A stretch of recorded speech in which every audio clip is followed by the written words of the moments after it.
Hi, welcome to the Mike Zeck exhibit here at Ringling College in Sarasota, Florida. Wanted to go through a number of the pieces that are here, starting from Mike's early career. And so what we have here is 3 pages from Mike's original portfolio. So back in the day, artists would take samples to different comic book companies. Sometimes they meet them at conventions or other things. And what the artist would do is actually put together a portfolio of different types and genres. Here you see a 3-page sequence which shows Mike's ability to tell a story, starting with the splash and then 2 panel pages. This is of the Submariner, one of the very first Marvel Comics characters. But in the rest of the portfolio were other things like westerns and sci-fi, just to show the range of that. And ultimately that led to a job at Charlton Comics. And you can see some examples of his Charlton work here. Here at Charlton worked a little bit different than some of the other comic companies, where they would ask the artist in some cases to not only pencil, but also ink and sometimes color pieces. So here's an example of Mike's sort of fully colored watercolor pieces that would have been used as a cover, although this one ended up being unpublished. But you can see some of the pages as well. This is kind of a bit of a Conan ripoff here that he also had in one of the issues there. But he spent a number of years in his early days at Charlton, but then moved on to Marvel Comics. And so Mike's first work at Marvel Comics was actually a Thanos story that appeared in Logan's Run number 6. So those people that are Thanos fans out there, Mike was the first one to do that solo story. But then the first run he worked on was Master of Kung Fu, or Shang-Chi, who just made it into the Marvel movies as well. So here's a page from Master of Kung Fu, an early page here. And what I like about this page is it actually shows one of Mike's artists that he also admired, which is Frank Frazetta. So here, Black Jar Tar had actually, or Black Jack Tar, had bought some Frazetta pieces and wanted to put them up in his house. And this was actually started by Jim Craig, who was the previous artist. So Mike continued the story and actually having put those up in there. But a great way that one artist can pay homage to another artist in the art that they're drawing for the series. After Master of Kung Fu, the next run that Mike worked on was Captain America. So he did a very famous run starting with issue 258. He had done a fill-in issue before that, but was on this for a number of years as well. This is a classic cover featuring the Red Skull and Captain America. But I think his most famous piece of Captain America artwork is this one right here, which is the Captain America Annual 8 cover. This is a version of the poster that was painted by Phil Zimmelman a few years later when they made a Marvel press poster out of it. But I think, if you had to think of the 1980s in a classic Marvel cover, this is pretty much it. It just shows the dynamic, I think everything about this, the detail, the ferocity, the challenge between the 2 characters, really summed up what everything that everybody wanted in a comic book cover. And this is a nice large-size version of the cover. There is a smaller black and white version. The actual black and white art was used and blown up, and then created an overlay here so that they can actually paint the airbrush painting underneath this one. So great piece of my collection here. And we'll end over here, which is some other Captain America art here. One of the last stories that Mike did was this classic Deathlock story, and I always love this, of showing Deathlock, because he really brought this character back to life after the original Rich Buckler series. But we also see some of the process that Mike worked on. This was actually a Marvel Masterpiece series card for the second series, featuring the Red Skull, which was the classic nemesis of Captain America. But you can see Mike's original pencils here, and then he would work with Phil Zimmerman, who is an airbrush artist that he met here in Florida. And those 2 worked together, not starting with the Punisher Limited series, but on a number of pieces through the years. And I think it's interesting to see their process and the difference between Mike's original pencils and the way that it ultimately ended up. But Mike would keep it in the original pencil form so that Phil could see all the shading and tones that he wanted in the final painting here. So great to be able to see those 2 together. And there's another example here that was done for the 50th anniversary of Captain America, this great Captain America poster. So Mike was also known as one of the great cover artists of the 1980s, when he was asked to work on a number of different projects here and there. This is a series of 3 X-Men classic covers. These were covers that were used to reprint the Neil Adams series that Neil had done back in the late 60s with Tom Palmer. And for this, they actually brought Tom Palmer back as the inker for this. And so it's an interesting combination of Zeck and Palmer that worked on each of these. But here you see the double-sized or the wraparound covers that give the artist a little bit more room to work on this. And so you can see some great details in this, from a jungle scene to these mechanical sentinels that are in here. But some great examples, and you'll find other covers from Defenders and a whole number of other titles that Mike worked on here and there in the 1980s. So the first big project I think everybody remembers Mike for was Marvel Superheroes Secret Wars. This is a project with Jim Shooter, who is the editor-in-chief, was also the writer. And so Jim worked very heavily with Mike on the look and feel of this. And it was very difficult because it was the first time they actually brought together all the heroes and villains, and they actually tied it in with a toy line. So they had to put all these different vehicles and other things into it. So I think what you'll notice is very specific about Secret Wars art is the corrections that are there, because Jim would architect a number of different changes. And so I think we can see a couple of those here by comparing this, which is the original double-page spread for pages 2 and 3, to this, which is the corrected version that ultimately appeared in print. So one thing I'll start by pointing out is Ariel, who was one of the X-Men at the time, they decided to actually leave her back on Earth and not put her in the series. And so when they actually went to go do the final publication, they replaced that image with the Wasp. And you'll see that she was originally down here as a little character, and they blew her up there, and they whited her out in the final version. So if you actually compare these, you'll find a number of differences, and you'll see a lot of that in Secret Wars art itself. But we have all the pages from Secret Wars 1 here on display. There are more changes that you're going to see throughout, and some of those weren't even done by Mike. So for instance here, the Molecule Man's face, this was a paste over, most likely by John Romita Sr., who was also working in the bullpen at the time and making corrections.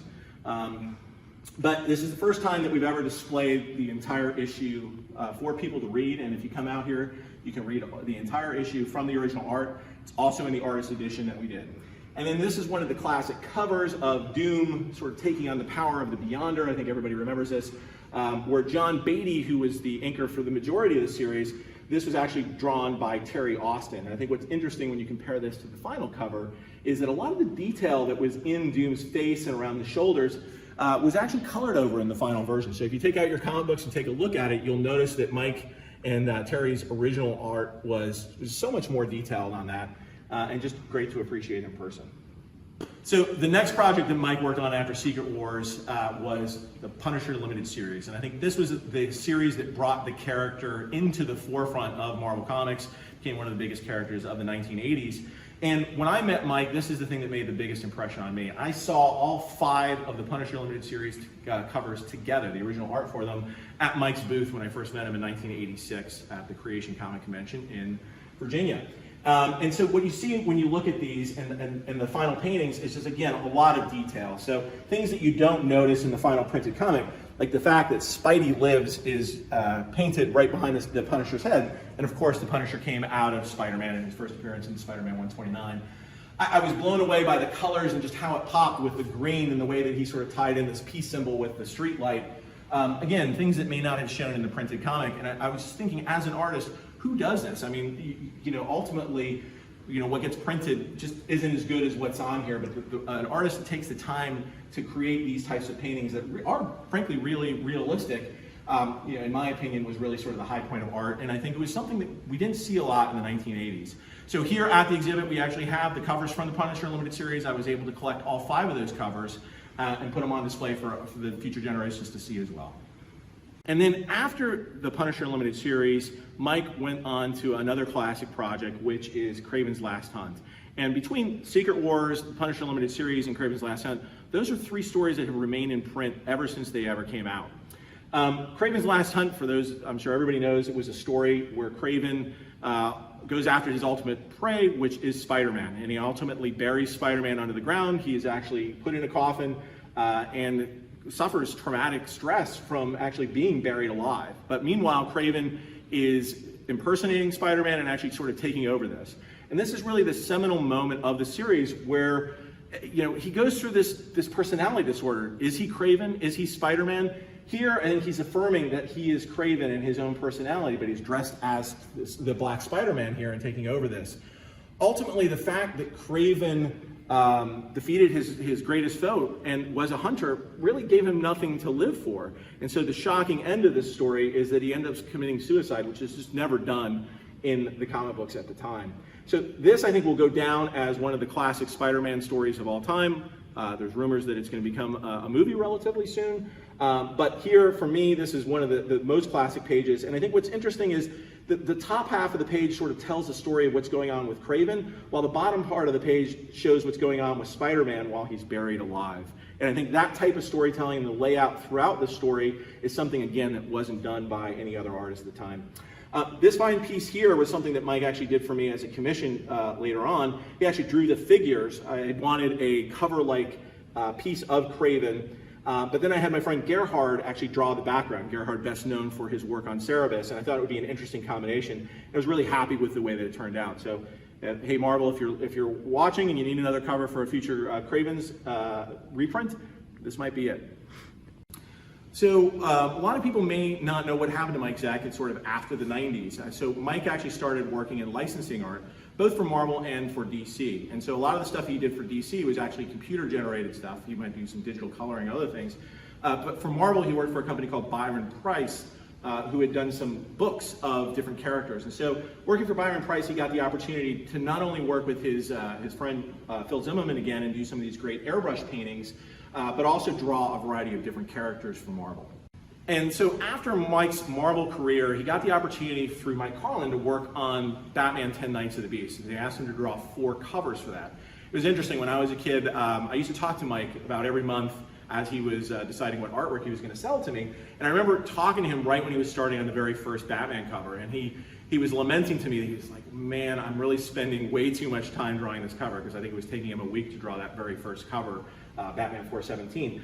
But the 4 covers that he drew became classics, and it really sort of solidified his vision of the Batman.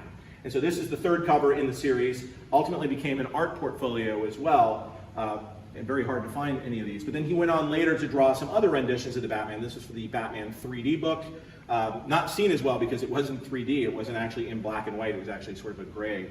And then he went on to actually draw Batman again in Deathstroke. Deathstroke was a series, it was sort of DC's equivalent of The Punisher. And so it was actually a good long gig though for Mike. He worked on it for over 2 years. He drew all the covers for the first issues of Deathstroke the Terminator.